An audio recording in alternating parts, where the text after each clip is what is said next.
আজকাল যে কোনো মানুষকে চোর ডেকে দেওয়া সম্ভব, যে কোনো মানুষ দুর্নীতি করে এই কথা বলে দেওয়া সম্ভব। আজকাল আবার একটা সোশ্যাল মিডিয়ার প্রচারণা শুরু হয়েছে এবং এমনভাবে তথ্য উপস্থাপন করা হয় কাগজপত্র দিয়ে, পড়লে মনে হবে সত্যি কথাই তো, কিন্তু অন্য পক্ষের বক্তব্য তো আপনি আসলে কখনো শুনবেন না।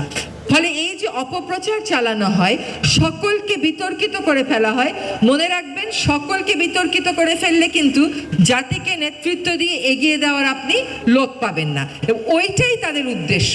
তাদের উদ্দেশ্যই হচ্ছে জাতিকে নেতৃত্ব দেওয়ার যেন কোনো লোক না থাকে, সবসময় একটা কনফিউশন সৃষ্টি করা।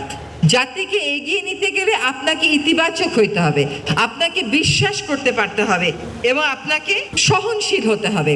পরিবর্তন এত সহজ না তো, আপনি বললেন আর পরিবর্তন হয়ে গেল। এতটা বছর যাবত একভাবে চর্চা করতে করতে আমরা এগিয়ে এসেছি। ওই চর্চা ভেঙে নতুন চর্চা শুরু করা কি শুধুমাত্র মানুষ বদলে দিলে সম্ভব? এত মানুষ পাবেন কোথায়? একটা সেট আপ বদলে দিয়ে পুরো নতুন সেট আপ আনান। বরং আপনি যদি সিস্টেম বদলান, ইতিবাচকতার রাজনীতি করেন, বিশ্বাস সৃষ্টি করেন, আপনি দেখবেন বাংলাদেশের জাতীয় ঐক্যের প্রয়োজনেও অনেক সময় আমরা এক হতে পারি না। কারণ ওই যে আমাদের মধ্যে সন্দেহ ঢুকিয়ে দেওয়া হয়, সংকীর্ণ দৃষ্টিভঙ্গি দিয়ে সবকিছু আমাদেরকে দেখতে শেখানো হয়, সেখান থেকে কিন্তু উঠে আসতে হবে।